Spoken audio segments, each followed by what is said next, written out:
Di tengah situasi keamanan global yang semakin tidak menentu, negara-negara anggota NATO mulai mengambil langkah serius untuk mempersiapkan warganya menghadapi kemungkinan krisis besar, termasuk perang.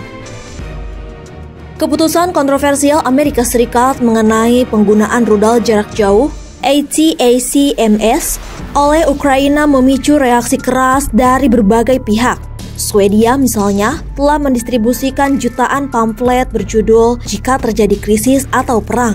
Panduan itu berisi instruksi untuk mempersiapkan kebutuhan dasar selama 72 jam, termasuk menyimpan makanan seperti kentang, kubis, dan telur. Pemerintahan Swedia menyebut langkah tersebut penting akibat memburuknya situasi keamanan yang dipicu oleh konflik di Ukraina.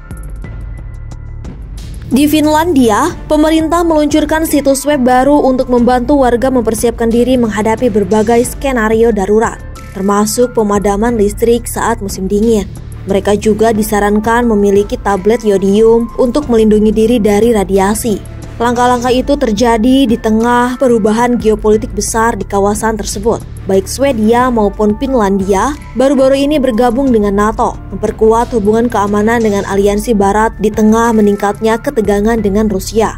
Namun, situasi di Ukraina terus menjadi pemicu utama kekhawatiran global. Laporan terbaru menyebutkan bahwa Presiden AS Joe Biden mencabut pembatasan penggunaan rudal ATACMS oleh Ukraina. Langkah itu memungkinkan Kiev melancarkan serangan jarak jauh ke wilayah Rusia termasuk Kursk.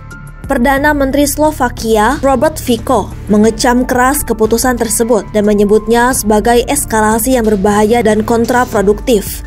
Menurutnya, hal itu akan memperburuk konflik dan menghambat peluang perdamaian.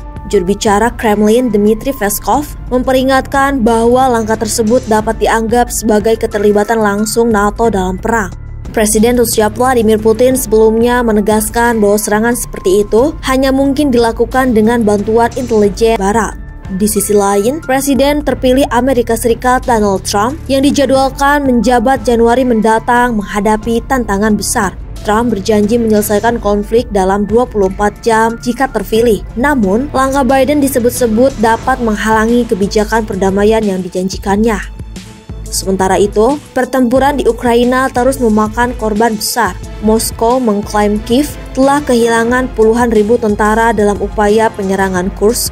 Namun, pemerintah Ukraina berharap ini dapat menjadi alat tawar dalam negosiasi perdamaian mendatang.